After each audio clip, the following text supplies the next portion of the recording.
Labaw sa gipangandoy ang tanan gitinguha, nga mo ngari sa kasing-kasing ko. Sa imong presensya lamang ko matangbaw, ug sa matag adlaw gitinguha. Labaw sa gipangandoy ang tanan gitinguha, nga mo ngari sa kasing-kasing ko.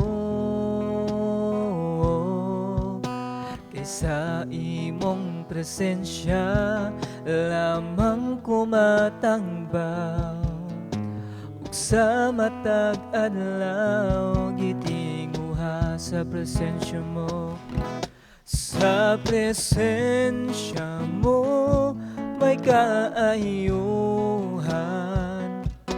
sa presensya mo kasiguruhan, sa presensya mo adunay kalipay. Sa presensya mo Diyos, sa presensya mo Diyos, ako nagtinguha. Labaw sa gipangandoy,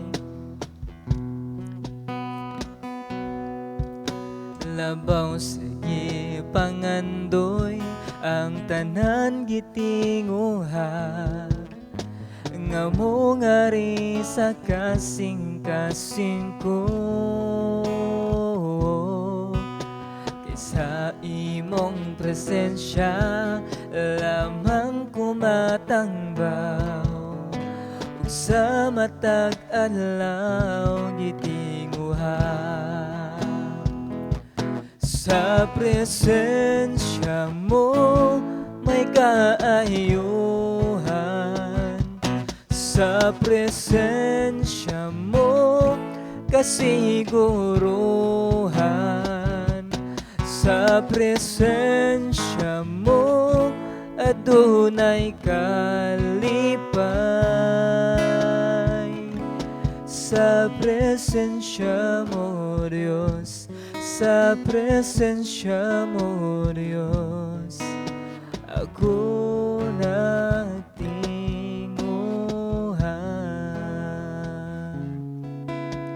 Ako nagtinguha.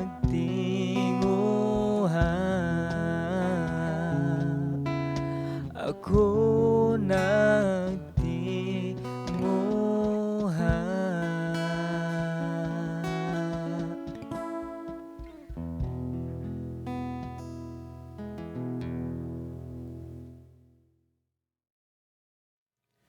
Kinsa ba kanato diri ang wala pa nakasuway nga nakapamakak?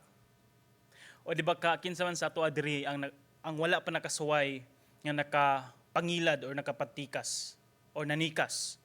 Kinsa ba sa ato diri ang wala kasuway ni ana? Ana ba? Naabay usa sa inyo nga naminaw karon nga nakaingon nga sukad sa akong pagkabata wala jud ko nakapamakak. Wala jud ko nakatikas. Wala jud ko nangilad maski kausa. Sukad-sukad pa wala jud ko kasaway ni ana. Ana ba usa sa ato nga perpekto nga wala nakabuhat niini? Or kita bang tanan napakyas og nakabuhat niini? Nakapamakak kita, nangilad kita, nakatikas kita. Sa bisan unsa nga klase nga pamaagi, nakabuhat kita niini. Ang atong mensahe nga atong paghisgutan karon. Maghisgot kita malambigit sa usa ka istorya nga diin ana ay duha ka magtiayon. Nga diin nakapamakak sila, nanika sila sa Ginoo. Siguro kung ato makita diri usa ka sitwasyon or istorya nga murabag wala sila sayop kung atong sabton sa tawhanon lamang. Apan para masayra nato kung unsa jud ang panghitabo, ang dagan sa mga istorya. Uban ni ako sa pagtuon sa pulong sa Ginoo diha sa libro sa Buhat, Kapitulo 5. Versikulo 1 hangtod sa 11. Balikon ko sa libro sa Buhat, Kapitulo 5, versikulo 1, hantod sa 11. Akong pagbabasahon diri samtang ato ang sabton kung unsa jud ang ginahisgutan or gihisgutan mahitungod sa mensahe sa Ginoo nga din gusto niya ipaabot sa matag usa sa atong kinabuhi. Kung usa ka man sa nakapanikas, usa ka man sa nakapamakak, o usa ka man sa nakapangilad, then kani nga mensahe ato ni siyang sabton nga para pud sa atoa. Bersikulo 1 nag-ingon, may managtiayon nga si Ananias ug si Safira, nga mibaligya sa ilang katigayunan. Apan gikuhaan ni Ananias ang halin ug nasayod niini ang iyang asawa. Ang nahibilin gitugyan niya ngadto sa mga apostoles. Si Pedro miingon kaniya, Ananias, nganong nagpatintal ka man ni Satanas ug namakak sa Espiritu Santo pinaagi sa pagtapig ug bahin sa halin sa katigayunan. Sa wala pa nimo ibaligya ang katigayunan, imo kadto. Og sa dihang nabaligya na ang halin imo gihapon. So karon, nganong namakakaman? Dili ang mga tao ang imong gibakakan kundili ang Dios. Bersikulo 5, sa pagkadungog ni Ananias niini, natumba siya og namatay. Diha dayon. Ug ang tanan nga nakabalita niini nang hadlok. Unya nanuol ang mga batanong lalaki ug giputos nila ang iyang lawas ni Ananias o gidala sa gawas aron ilubong. Patay si Ananias. Bersikulo 7, unsang ka ang pipila ka mga yugto sa sumpay niini nga istorya. Naingon, sa paglabay sa mga 3 ka oras, misulod ang asawa ni Ananias, apan wala siya masayod sa nahitabo. Wala siya nasayod nga patay na dayto yang iyang kapika sa kinabuhi. Si Pedro, mingon kaniya, tug-ani ako, maura ba kini ang halin sa inyong katigayunan? Si Safira mitubag, oo, maura ka na. Busa si Pedro miingon kaniya, nganong nagkasabot man kamo pagsulay sa Espiritu sa Ginoo. Ang mga tao nga naglubong sa imong bana anaa sa pultahan ug dad-on kausab nila sa gawas. Diha natumba si Safira sa tiilan ni Pedro ug namatay. Unya misulod ang mga batanong lalaki ug ilang nakita nga patay na siya, busa giyayungan nila siya ngadto sa gawas aron ilubong tupad sa iyahang bana nga si Ananias. Nangahadlok pag-ayo ang tibuok simbahan ug ang tanan nga nakabalita niini. Nanghadlok sila. Ang Dios nagapanalangin ng daan sa iyahang nga mensahe ug para kanato ang iyang nga mensahe. Ang atong nabasa nga storya, atong nakita nga din duha ka magtiayon, namatay ang bana, namatay ang asawa. Tungod kay kung atong sabto ng panghitabo, tinud ana sila katigayunan kung ato ibutang sa ato ang panahon karon na sila'y yuta, na sila'y kabtangan mo intag dato, okay, kwartahan. Mao ni sila ang magtiayon. Ang ilang gibuhat, ilang gibaligya ang ilang katigayunan. Nga din ang ilang saad, nga din ilang ihatag ang tanan para sa Ginoo. Siguro makaingon ta nga wala sila sayop tungod kay ilaha man na. Example, makahalin sila og 1 million. Ang ilang gihatag kay 900,000. So ang 100,000 na sa ilaha. Pero ang ilang gisulti nga din ang tanan kuno nga halin ilahang gihatag. Pero wala na sayod ang mga tao, apan nasayod ang Dios nga diin dili to tanan. Naa siya gikumkum. Ang problema diri dili kung unsay naa nimo nga diin madako, magamay o unsa. Ang problema magud nato dire kaning dali kay ta mobuhi og istorya pagigsaad sa atong Ginoo. Andin kung unsa nga atong giistorya, manubag jud ta ni ana. Usa sa mga example niini kaning makadungog ta og mensahe pulong sa Ginoo, matandog ta, muhilag ta, maghinulsol ta sa atong sala, o di ba ka makadungog taong nindot kayo nga kanta, nindot kayo nga awit, and then maghinulsulta sa atong mga sala samtang naminaw ta sa mga awit. Nga din makaingon ta nga, Lord, pasaylo ako sa akong mga sala. Akong isaad nimo nga di na nako balikon pa pag-usab. Di ba nakigsaad ta sa Ginoo? Lord, kung ako man ganing balikon ang akong nabuhat nga sayop, tuguti Ginoo nga diin maputo lang akong tiil. O di ba kamot? O tuguti Ginoo nga diin mabangkrap ko. O tuguti Ginoo nga diin ay daw tang mahitabo nako. O mura pag natay gibutang kondisyon nga Lord, kumubuhat pa kog balik ani. Buhatan ni Ginoo para sa diri sa kuha para ma-remind ko, mahinumduman ko nga di nakigsaad ko sa imuha. Pero kato siyang tanawon, kapila man kahigayon nga nakabuhatan ni ini. Kapila kahigayon nga nakigsaad ta sa Ginoo. Lord, dili nako. Sorry Lord. Mao na ni, last na lang ni Lord. Kapila ta kahigayon nga di nakapanika sa uban. Andin maingon ta sa Ginoo, Lord, pasaylo ako. Di na ako balikon nga manikas ko. Pero on the following days, nanikas gihapon. Nakapamakak kita. Lord, di na ako mamakak. Pero sa mga pila ka adlaw, namakak gihapon ta. Natay nabuhat nga sala at ubangan sa Ginoo. Nakisaad ta sa Ginoo nga, Lord, pasaylo ako sa akong mga sala. Di na nako siya balikon, di na nako usbon pa. Apan pila ka adlaw, nabuhat gihapon. Kung atong tanawon ang storya ning Ananias ug ning Safira, ani na to makita kung unsa ka seryoso ang Ginoo sa atong kinabuhi. Si Ananias ug Safira, kung atong tanawon, ilaha tong kabdangan, ilahang katigayunan. Sila mo ay panag-iya sa maong kwarta, sila. Pero kung wala na to nasabtan, makaingon ta nga din, di ba pastor siya may tagiya sa kabdangan? Dapat sila mo ay makabuot kung pila ilang ihatag. Di ba? Pero atong tanawon dire, atong nalimtan ang tanan. Nga naman, nakigsaad si Ananias o si Safira ngadto sa balaang Espiritu Santo, ngadto sa Dios. Wala tayo usa ka butang nga atong ikapasigarbo at tubangan sa Ginoo nga din makaingon ta nga bintaha ta or makalabaw ta sa Ginoo.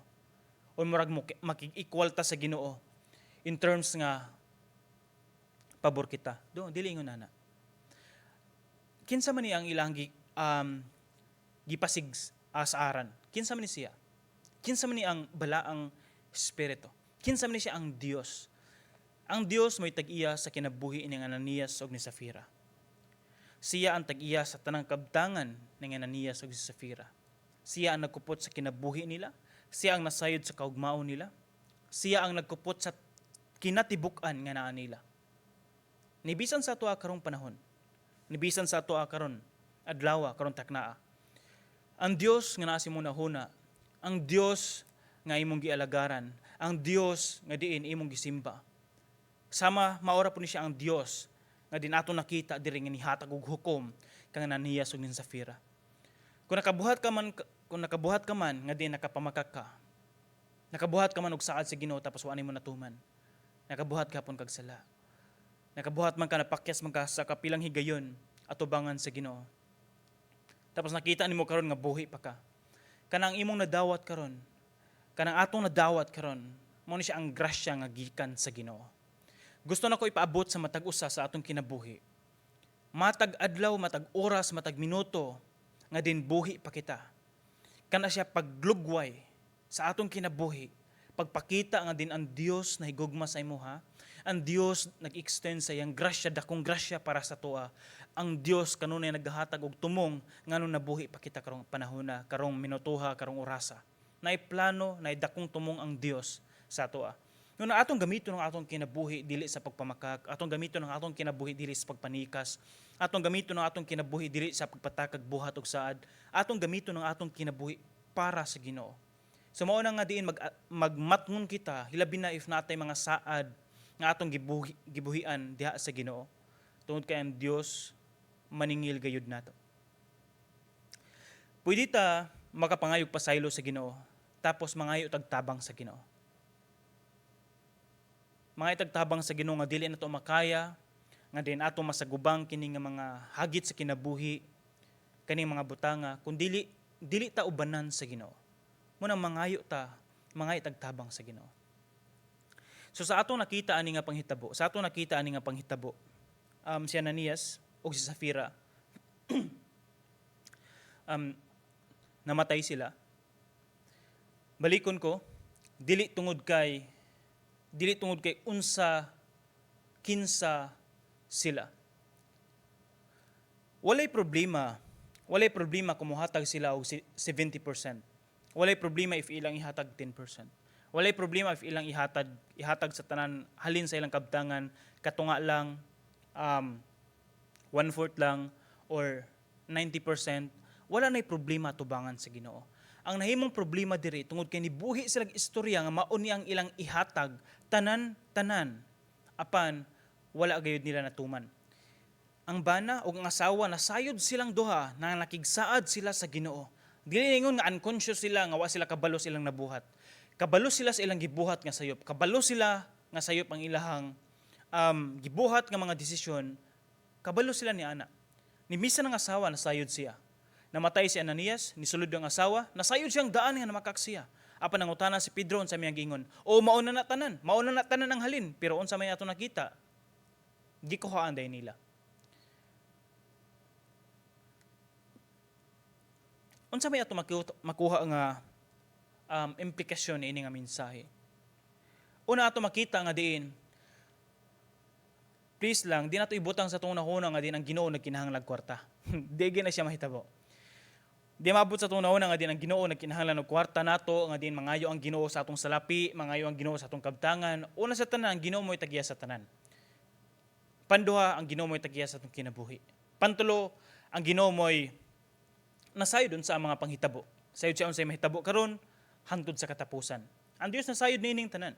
Ang gusto ipabot sa Ginoo sa matag usa, kung unsa man ang gihatag sa Dios sa imuha, ug ang Dios matinud-anon siya nga iyang gihatag, gibless sa imuha, gihatag sa imuha. Ug atong mabuhat ana, kung unsa man ang gihatag sa Dios diri sa atoa, hinaot ag ako mga pag-ampo nga din ato ni siya magamit para pod sa bulhaton sa Ginoo. Ang pinakaubos nga matabang nato or ma-contribute nato sa bulhaton sa Ginoo, pagtabang financially. Mao gani siya ang usa sa pinaka-list nga atong matabang sa ministry sa Ginoo. Kung unsa man ang gi-bless sa Ginoo sa imuha, wa ko niingon nga diin imo ihatag tanan. Depende kung unsa ang nasa imong kasing-kasing. Ay lang pagingon nga diin muhatag kog 90% pastor sa ako ang ginansya or sa akong income. Tapos pag-abot ang taknaa, ang gihatag ra din nimo kay 20% or 10% or 5%. Again, ang atong gilimbungan ni ana ang Ginoo. Wala ta tinuod murag nilimbong ta sa pastor, nilimbong ta sa simbahan, nilimbong ta sa mga tawo nga nakadungog ni ana, pero labaw sa tanan atong gilimbungan, atong gidayaan ang Ginoo. Ug mag-amping kita kung ang ato ang kontra, mag-amping kita kung atong gi-duwa-duwaan, mag-amping kita kung ato ang gijaga-jagaan o murag dili ta seryoso kung ang Ginoo mismo.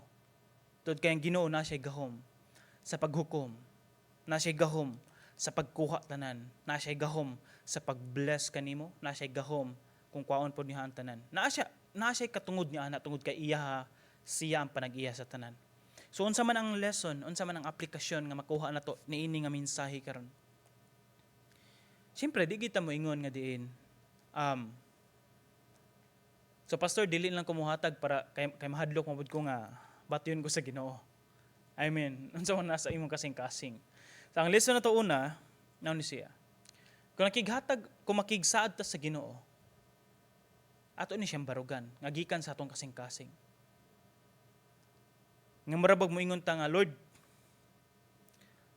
kung ako mang pakyaso ng akong saad diha sa imuha, mas bintaha pang patyo na lang ko nimo or mamatay na lang ko kisa sa mapakyas nako ang akong saad sa imuha. Mas okay lang na, di ba? Nga mamatay ka, nga imong nabarugan ang imong saad sa Ginoo kaysa dugay tas kalibutan tapos kanunay nato gipakyas ang saad sa Dios. So be serious, seryosoha kung naa kay saad, naa kay isulti sa Ginoo, naa kay gistorya sa Ginoo. Lord, if imo kong i-bless ni ining negosyo nako, Lord, mo support jud ko sa ministry, tapos gi-bless ka sa Ginoo, tapos nalimtan nimo imong gisaad. Lord, if imo ha ko nga pag-graduaton or makapasar ko sa licensure exam, o di ba ka makasulod kog trabaho, Lord, mo tabang jud ko sa imong buluhaton. Lord, mo simba jud ko, walay absent. Lord, mag-alagad jud ko sa imo ha. Lord, magpagamit jud ko sa worship team. Like magpagamit jud ko sa imo ha, Lord, diri sa pag-lead sa katawhan, sa worship, sa pagtudlo sa mga bata, any ministry. And then abot sa punto nga diin nasud ka sa trabaho, tapos ang rason busy naman ko. Busy na ko mo na nga dili ko ka join sa praise and worship nga practice. Busy na ko tungod kay tungod sa trabaho mo nang di na ko katudlo og bata, di na ko ka-join sa ministry. Di ba? I don't know, kadungog mo nga story. Magtiayon sila, grabe nilang ampo tungod kay wa sila anak. Taga-simbahan, active kayo sila. Halos tanan nga activity sa simbahan naa sila. Mga prayer meeting, Bible study, sayo kayo sila. Usa sa pinaka sayo nga magtiayon nga naa sa simbahan. Grabe nilang ampo. Paampo sila sa prayer meeting, ampo silang duha magtiayon, nga hatagan sila anak sa Ginoo. Unsa gibuhat sa Ginoo, gihatagan sila anak. Sa diin nanganak na, mga pila na ka buwan ang bata, nahimo na pudto siyang rason. Ngano di man sila kaagdog simbahan? Naamoy bata, busy kayo, di ba? So, ang resulta, gikuha sa Ginoo ang bata.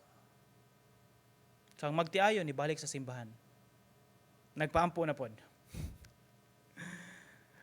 Usahay ba kaniya atong story sa atong kinabuhi?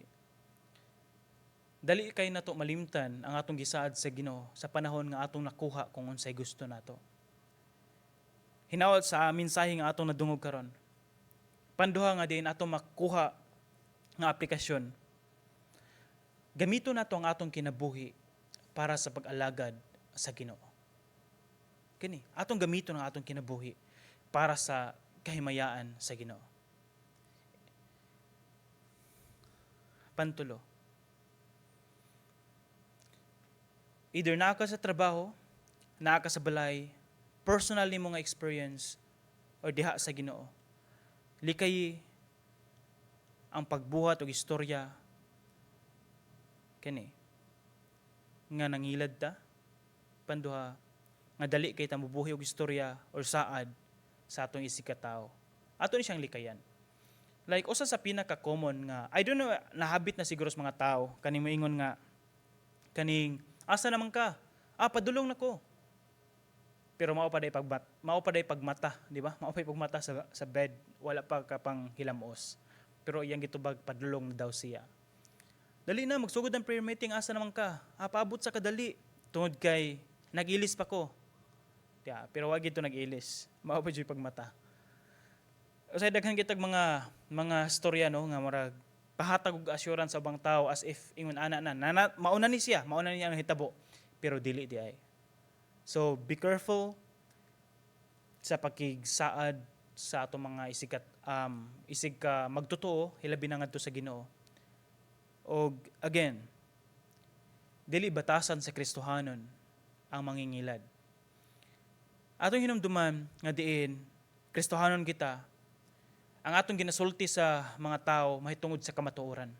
Walay bakak nga istorya. Unsaon man ato pagsulti sa kamatuoran ngadto sa ubang tao nga kita mismo nangilad man sa ilaha.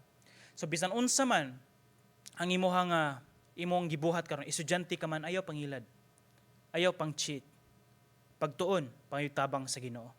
Negosyante ka man, ayaw pangilad. Ang Dios mo bless sa imuha, mo panalangin sa imuha sa mataro nga paagi. Bahala nang mag-antos ko sa kinabuhi kaysa sa naako sa kaadunahan. Tapos ang akong gigamit kwarta nga gikan sa pagpangilad. Di na nako kayang ipakaon sa akong pamilya. Kung naka sa trabahoan karon, be honest, ayaw pangilad. Unsa ka orasan naabot, ayaw pangilad. Be honest. Kay Kristohanon ta. Makita sa mga tao nato na Kristohanon ta. nga lahi ta sa uban tungod kay naa si Kristo sa atong kinabuhi. Sa atong storya karon, ako mga pag-ampo nga din atong makita nga diin again dapat seryoso ta sa Ginoo. Sa niagi nga semana karon nga semana, mga pipila ka mga adlaw nga niagi, nag-celebrate ang kalibutan sa Valentine's Day and Hearts Day. Apan ang mensahe nato karon, usa ka pangutana akong ibilin sa inyo ha. Kinsa man ang atong tumanon? Kung natay gusto, natay gikinahanglan, natay mga pangandoy, kinsa man ang atong tumanon, unsa man ang atong tumanon, kinsa man ang ato ang sundon. Ang Dios ba o ang atong kasing-kasing? Kung imong kasing-kasing align siya para sa Ginoo, then that's good. Apan if imong kasing-kasing align siya kung unsay gusto lang nimo dili para sa Ginoo, be careful. It's not good. Again, balikon ko, unahon og tumanon nato ang Ginoo. Be serious sa imong saad diha sa Dios. Magampo ta. Ginoong Dios niningtak na. Ginoo, salamat Ginoo sa mensahe nga among nadungog karon. Salamat Ginoo nga din ikaw Ginoo nagpahinumdom. Nga din ikaw ang Dios, seryoso ka. Ikaw nga Dios nga din mahigugmaon ka. Ikaw nga Dios nga kanunay Ginoo naghatag og solusyon sa problema Ginoo sa imong mga kaanakan. Ginoo, salamat Ginoo sa pahinumdum ka namo Ginoo niini nga mensahe nga din ikaw ang Dios nga diin mukupot sa imong saad ni kami pod Ginoo. Mahimong seryoso kung naa kami pakigsaad sa imo ha. O Dios, napakyas man kami kadaghan nga higayon. Apan buhi pa kami karon, ikaw Ginoo nagapasaylo sa among mga kapakyasan. Napakyas kami sa pipila ka higayon, apan o Dios, buhi pa kami imong gitugutan nga naa pa kay plano sa among kinabuhi. Salamat Ginoo sa grasya, salamat sa gugma. Sa ako mga kaigsuonan Ginoo nga naminaw karon, ako Ginoo nagaampo pod. Nga diin, kung naaman kami Ginoo, batasan Ginoo nga nakapanikas kami, nakapamakak, hilabi na sa imuha o ngadto sa ubang tao. Lord God, ablihi Ginoo, tabang nangay migtabang Ginoo nga din imong ablihan Ginoo, ang among kasing-kasing, among nahuna, among masabtan Ginoo, among mabati Ginoo. Nga din kani nga mensahe seryoso kayo, nga din kinahanglan namo usbon ang among kinabuhi, usbon ang among binuhatan nga sama niini, tungod kay walay anak nimo o Dios nga nagkinabuhi sa ingon ani nga klase nga batasan, sa pagpanikas, sa pagpangawat, sa pagpamakak. Walay ingon ani nga klase nimo kaanakan o Dios nga naingon ani nga batasan. Nagaampo ako Ginoo pinaagi sa imong gahom sa balang espiritu nga diin ipaabot sa ilang kasing-kasing nga diin matagamtaman nila Ginoo ang tinuod nga katagbawan o kausaban sa ilang kinabuhi. Salamat o Dios sa imong mensahe. Dalaygon ka o Dios sa walay katapusan sa pangalan ni Jesus. Amen. O amen. Sa presensya mo may kaayuhan. Sa presensya mo kasiguruhan. Sa presensya mo Adonai.